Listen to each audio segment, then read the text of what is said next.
आइएगा दोस्तों, हम जानते हैं इंटरनल स्ट्रक्चर ऑफ अर्थ, पृथ्वी की आंतरिक संरचना के बारे में। पृथ्वी के अंदरूनी भाग में आज तक कोई भी इंसान पहुंच नहीं पाया है, लेकिन फिर भी हम किस आधार पर पृथ्वी की आंतरिक संरचना को समझेंगे।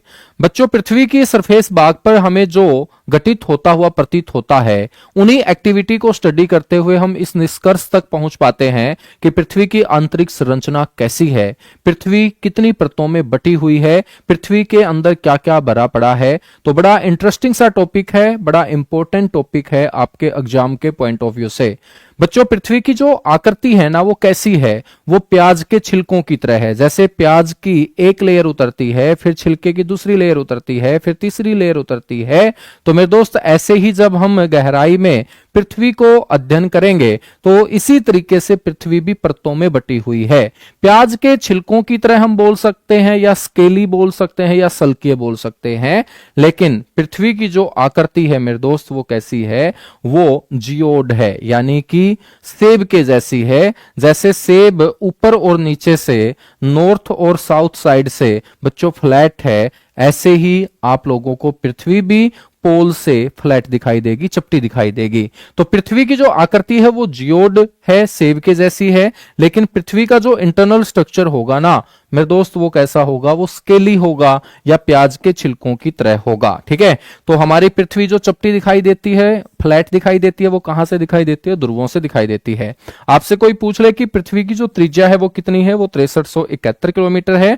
और पृथ्वी की जो रेडियस है दोस्त, उसको सबसे पहले मापने का जो काम किया था वो इराटोस्थनीज ने किया था। और इराटोस्थनीज को ही फादर ऑफ सिस्टेमेटिकल ज्योग्राफी कहा जाता है। व्यवस्थित भूगोल के पिता के रूप में इराटोस्थनीज को जाना जाता है। ज्योग्राफी शब्द का प्रयोग भी सबसे पहले इराटोस्थनीज ने ही किया था। ज्योग्राफी का शब्द का इस्तेमाल भी सबसे पहले इराटोस्थनीज ने ही किया था।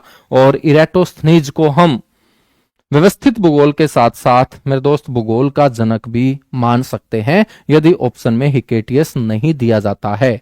यदि हिकेटियस ऑप्शन में है तो फादर ऑफ ज्योग्राफी हिकेटियस होंगे, और फादर ऑफ सिस्टेमेटिकल ज्योग्राफी इराटोस्थनीज होंगे। ज्योग्राफी शब्द का इस्तेमाल सबसे पहले इराटोस्थनीज ने ही किया। बच्चों, हम पृथ्वी की आंतरिक संरचना को जब समझते हैं तो पृथ्वी की आंतरिक संरचना के बारे में जानकारी देने वाले कौन से सोर्स हैं, कौन से स्रोत हैं? हम किन सोर्स का सहारा लेके इंटरनल स्ट्रक्चर को समझने की कोशिश करते हैं? तो उन सोर्स में बच्चों टेम्परेचर है, यानी कि तापमान है, प्रेशर है, यानी कि दाब है, वोल्केनिज्म है, यानी ज्वालामुखी क्रिया है, और अर्थक्वेक वेव, यानी कि भूकंपीय तरंगे हैं।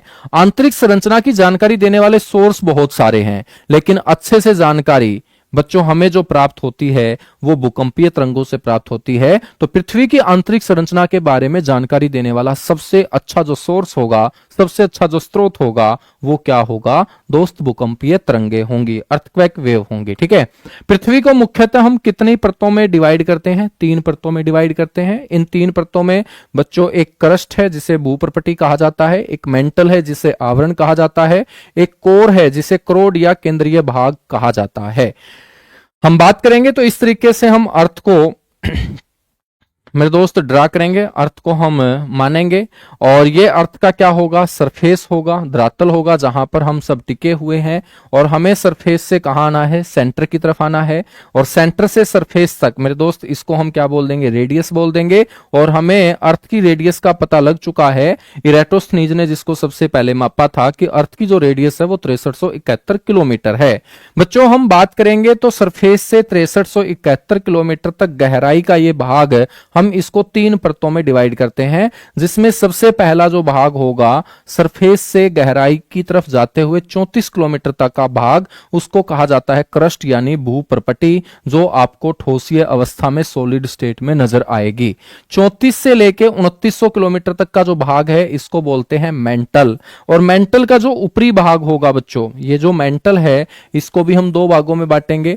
और मेंटल का जो ऊपरी भाग होगा, इस ऊपरी भाग को हम बोल देंगे एस्थेनोस्फेयर। तो आपसे ऐसे भी क्वेश्चन पूछा जाए कि मेंटल का या आवरण का ऊपरी भाग अन्य किस नाम से जाना जाता है, तो उसे हम एस्थेनोस्फेयर बोलते हैं, या हिंदी में बोल देंगे ध्रुवलता मंडल। उसको हम क्या बोल देंगे? ध्रुवलता मंडल बोल देंगे। ठीक है, तो मेंटल का जो विस्तार होगा गहराई में, वो 34 किलोमीटर से लेके 2900 किलोमीटर तक होगा।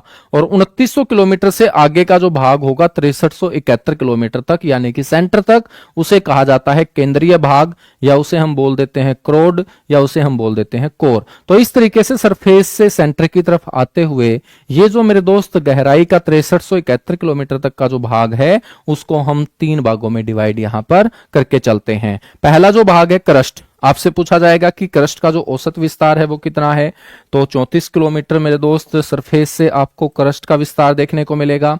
क्रस्ट का विस्तार जो है ना वो ज्यादा आपको हमेशा महाद्वीपों के नीचे या पर्वतों के नीचे, क्योंकि पर्वत तो ऑलरेडी क्या होते हैं, ऊंचे होते हैं, ठीक है, ऊंचे होते हैं। तो पर्वतों से जब हम आएंगे तो सीधी सी बात है कि क्रस्ट की जो मोटाई है, क्रस्ट की जो गहराई है, क्रस्ट का जो विस्तार है वो क्या होगा, ज्यादा होगा। और मेरे दोस्त महासागर ऑलरेडी क्या होते हैं, गहरे होते हैं। महासागर जब ऑलरेडी गहरे होते हैं तो महासागरों के नीचे जो ये भूप्रपट्टी होगी, क्रस्ट होगी, इसकी मोटाई मेरे दोस्त क्या हो जाएगी, कम हो जाएगी। ठीक है बच्चों, ये पृथ्वी की सबसे बाहरी परत है, यानी कि जब सरफेस से हम चलते हैं गहराई में तो सबसे पहली जो परत होगी, सबसे आउटर लेयर जो होगी, वो आपकी क्रस्ट ही होगी। क्रस्ट जो है वो कौन सी अवस्था में है, क्रस्ट सॉलिड स्टेट में है, ठोसीय अवस्था में है। ठीक है, क्रस्ट का जो घनत्व है ठोसीय अवस्था में है, तो इसलिए सबसे कम घनत्व है क्रस्ट का, और इसका जो घनत्व है वो 2.7 ग्राम पर सेंटीमीटर क्यूब है। बच्चों हम बात करें तो पृथ्वी का जो टोटल वॉल्यूम है, कुल आयतन है, उसका कितने प्रतिशत भाग क्रस्ट घेरे हुए है, 0.5% भाग घेरे हुए है। क्रस्ट में पाए जाने वाले जो तत्व हैं उनको हम ट्रिक से याद कर लेते हैं। क्रस्ट के अंदर बड़े बहुमूल्य एलिमेंट पाए जाते हैं, तत्व पाए जाते हैं, जिसमें ऑक्सीजन बच्चों सबसे ज्यादा भूप्रपट्टी में पाया जाने वाला तत्व ऑक्सीजन होगा। इसकी जो परसेंटेज है वो 46.6% भी हम बोल देते हैं, और 46.08% भी, ठीक है ना, लेकिन 46 आपको जरूर याद रखना है। दूसरे नंबर पे सबसे ज्यादा पाया जाने वाला तत्व है सिलिकॉन, तीसरे नंबर पे बच्चों एल्यूमिनियम, चौथे नंबर पे लोहा, और उसके बाद मैग्नीशियम। और इसके लिए हमने एक ट्रिक बनाई है, RCA लो मैगी। तो बच्चों ये पांचों के पांचों एलिमेंट जो क्रस्ट में पाए जाते हैं उनको आप याद रख सकते हो RCA लो मैगी से, जिसमें सबसे ज्यादा क्रस्ट में पाया जाता है ऑक्सीजन। ठीक है बच्चों, पृथ्वी के अंदर सबसे ज्यादा ऑक्सीजन नहीं पाया जाता, पृथ्वी के अंदर सबसे ज्यादा लोहा पाया जाता है, लेकिन पृथ्वी का जो क्रस्ट है, जिसको हम 34 किलोमीटर तक का विस्तार मान के पढ़ रहे हैं, तो बेटा 34 किलोमीटर तक आपको सबसे ज्यादा ऑक्सीजन ही मिलेगा, जिसकी परसेंटेज क्या है, 46.08%। ठीक है, आपसे दूसरा सबसे ज्यादा पाया जाने वाला तत्व पूछ ले तो आप बोलेंगे सिलिकॉन। और क्रस्ट जो है ना वो 2 भागों में डिवाइड हम करेंगे, एक होगी अपर क्रस्ट और एक होगी लोअर क्रस्ट। मेरे दोस्त जो क्रस्ट है यहां पर सिलिकॉन और एल्यूमिनियम, यानी कि क्रस्ट के अंदर एक ऐसा भाग जहां पर सिलिकॉन और एल्यूमिनियम सबसे ज्यादा पाया जाता है बच्चों, उस भाग को हम सियाल बोल देते हैं। ये सियाल जो शब्द बनाया गया है, ये सिलिकॉन के आगे वाले 2 और एल्यूमिनियम के आगे वाले 2 अक्षरों को उठाकर एक शब्द बना दिया गया, जिसको हमने क्या बोल दिया, सियाल। तो सियाल में SI का मतलब सिलिकॉन है और AL का मतलब एल्यूमिनियम है। और सियाल जो भाग है वो बच्चों कौन सी परत में पाया जाता है, क्रस्ट के अंदर। और इसको सियाल नाम दिया था किसने, स्वेस नाम के वैज्ञानिक ने। तो आपसे ये भी पूछ ले कि इस परत को सियाल नाम किसने दिया था, स्वेस नाम के वैज्ञानिक ने इसको नाम दिया था। ठीक है, हम बात करते हैं मेंटल की। मेंटल का जो विस्तार होगा 34 किलोमीटर से 2900 किलोमीटर तक होगा। बच्चों ये गाढ़ापन अवस्था में स्थित है। इसका जो औसत घनत्व है वो क्रस्ट से ज्यादा होगा, और क्रस्ट का औसत घनत्व हमने 2.7 ग्राम पर सेंटीमीटर क्यूब पढ़ा था। इसका औसत घनत्व होगा 3.5 से लेके 5.5 ग्राम पर सेंटीमीटर क्यूब।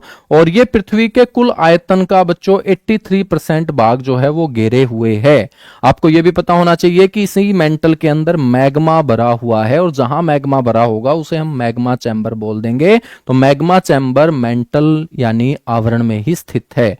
मेरे दोस्त मैग्मे का मतलब क्या होता है, मेटल्स का मेल्ट होना या चट्टानों और धातुओं का पिघला हुआ रूप आपका मैग्मा कहलाता है, जो बाहर आकर धीरे धीरे ठंडा होकर लावा कहलाता है।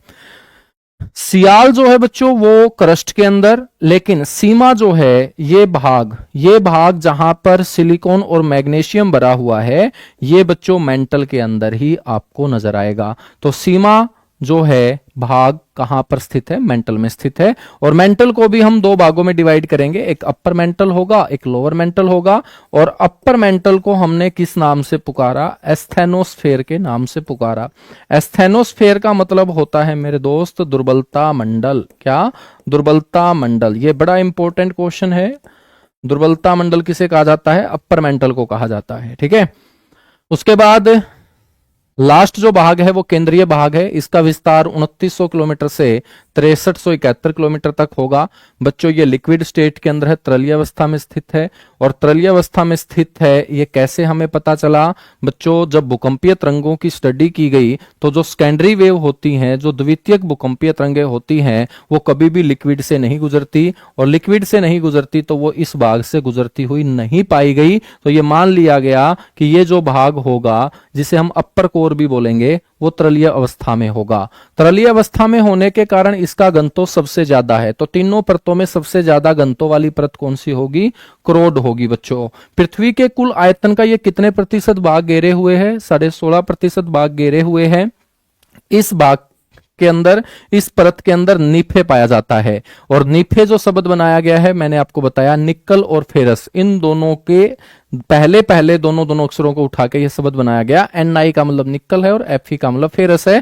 तो निकल और फेरस सबसे ज्यादा इसी भाग के अंदर भरा पड़ा है, जिसे हम निफे भी बोल देते हैं। निकल जो होता है ना, ये आपका चुंबकीय पदार्थ होता है, मैग्नेटिक मैटर होता है। ठीक है, तो अति चुंबकीय पदार्थ निकल कहां पाया जाता है, केंद्रीय भाग में। और केंद्रीय भाग भी मेरे दोस्त दो भागों में हमने बांटा, एक अपर कोर और एक लोअर कोर। यहां पर बड़ा इंटरेस्टिंग क्वेश्चन है कि अपर कोर तो तरलीय अवस्था में है, लेकिन आपसे अलग से पूछ ले कि बताइएगा लोअर कोर कौन सी स्टेट में है, तो मेरे दोस्त आपको सॉलिड स्टेट में बोलना है। लेकिन अपर कोर कौन सी स्टेट में है, लिक्विड स्टेट के अंदर है, तरलीय अवस्था के अंदर है। ठीक है, हम बात करते हैं अब यहां पर डिसकंटिन्यूटी की, असंबंधता की। असंबंधता शब्द से ही पता चल रहा है कि एक का संबंध दूसरे से नहीं है। और मेरे दोस्त उसी को हम क्या बोल देंगे, असंबंधता बोल देंगे। और आपको यह ध्यान रखना है कि हमने इन तीन परतों को बच्चों दो दो भागों में जब डिवाइड कर दिया तो ये कितनी परत बन जाएंगी, 6 परत बन जाएंगी। जैसे हमने क्रस्ट को दो भागों में तोड़ दिया, अपर लोअर में, मेंटल को दो भागों में तोड़ दिया अपर लोअर में, कोर को हमने दो भागों में तोड़ दिया अपर कोर और लोअर कोर के अंदर। ठीक है, तो यहां पर इन 6 भागों को बच्चों 5 डिसकंटिन्यूटी जो है वो एक दूसरे से अलग करेगी। और इन डिसकंटिन्यूटी को हम याद रख करेंगे एक ट्रिक से, क्या मारे गुटले। मेरे दोस्त पहली डिसकंटिन्यूटी है कोनराड, और कोनराड नाम की डिसकंटिन्यूटी ये है मेरे दोस्त। तो ये किस किस के बीच है, अपर क्रस्ट और लोअर क्रस्ट के बीच। इस कोनराड डिसकंटिन्यूटी के बाद मोहविसिक डिसकंटिन्यूटी है, और मोहविसिक डिसकंटिन्यूटी ये है जो लोअर क्रस्ट और अपर मेंटल के बीच है।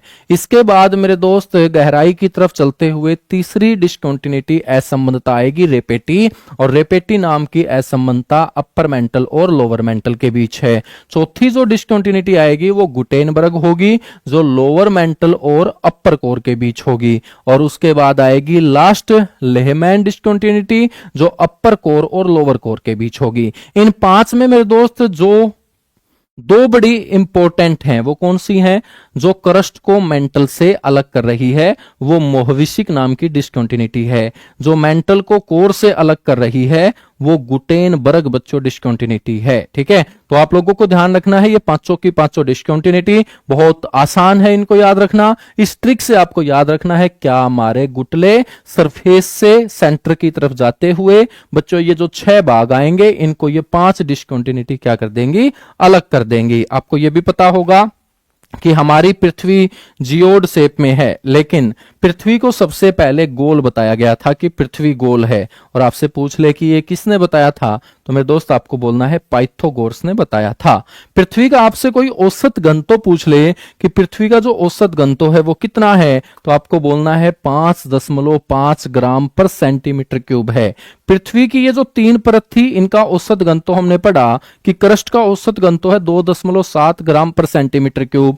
मेंटल का हमने औसत घनत्व पढ़ा 3.5 से 5 5.5 सेंटीमीटर क्यूब, और हमने मेरे दोस्त कोर का सबसे ज्यादा औसत घनत्व पढ़ा 13 ग्राम पर सेंटीमीटर क्यूब। लेकिन अब हम पूरी पृथ्वी के औसत घनत्व का जिक्र करें तो 5.5 ग्राम पर सेंटीमीटर क्यूब।